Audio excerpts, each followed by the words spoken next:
Strongest? We'll start with strongest. We'll go with strongest. We all know what we're going to say. Excluding us. Excluding us, okay. Oh, I was going to say. Strongest excluding us. I feel like Me is Loud. Yeah, I think Loud looks pretty I think good. Loud too. Yeah. Yeah, Mr. Douglas been looking nice on the op. Yeah, Douglas is looking good. Douglas. Kawanzin's always been like pretty solid, and Very solid. he's on Tejo, so they're getting a lot of value out of him right now.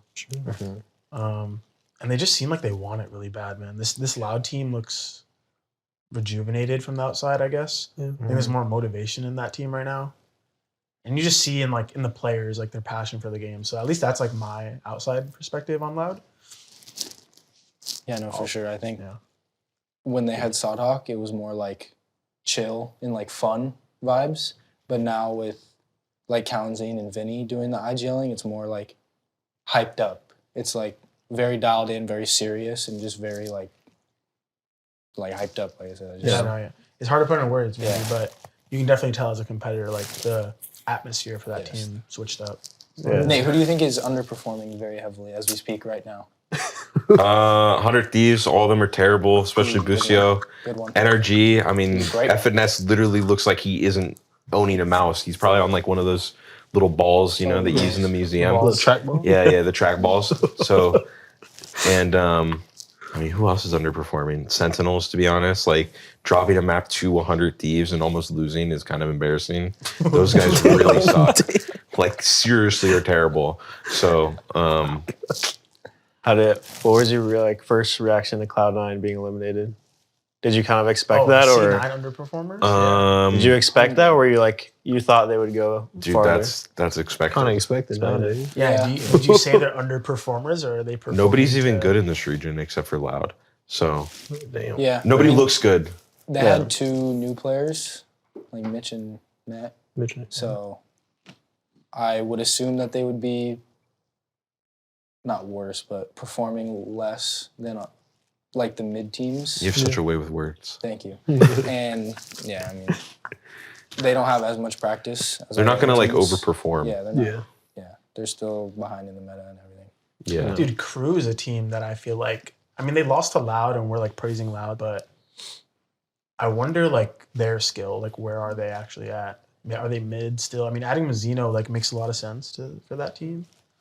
So I wonder. They have full Chilean roster. On paper, that's a big upgrade getting Mazzino. So they have potential to be like a top team in my opinion, but Crew's always been Crew, and it's like kind of mid-tier pack. So They'll still qualify to champs though. yeah, Every year. Per usual. history always repeats, I guess, for them. Yeah. I think a pretty bad surprise is Furia. Oh shoot. And MIBR, because like in the off-season tournaments, they looked pretty good. Like not insane, and like the meta kind of swapped too, like after those tournaments, but they both were really like underwhelming in their games and just not like kind of what you expect, especially from Furia. I feel like they have insane individuals and their potential is just not there. Yeah, I don't know. It's kind of hard to be surprised so far because I feel like a lot of teams are still not adapting to the meta. And like, I feel like teams are either like, I don't know, either too scared to swap or they're waiting to like copy other people. I mean, we've seen some copy pastas already, but I'm not too sure. I feel like we're pretty ahead with the meta, and just like we have insane role players on this team. So any meta we fit in perfectly. Yeah, I feel like on your point, NRG is one that was surprisingly slow to adapt. I feel like they have players that can fit a lot of different roles. At least those players are known to flex a lot. I'm thinking like FNS, Ethan, even Verno like plays like a lot of initiators. So for them to be so slow to adapt to Tejo was kind of surprising for me. They were just playing like standard comps and everything on their week one and lost. Yeah. I feel like that has a lot to do with the coaching staff though. Like I remember old Optic and like NRG with Chet. I feel like they were very like innovative. Yeah. And so maybe that's like a lot of credit to Chet, but I feel like people being slow on the meta has to do with coaching. So I'm not too sure. I agree.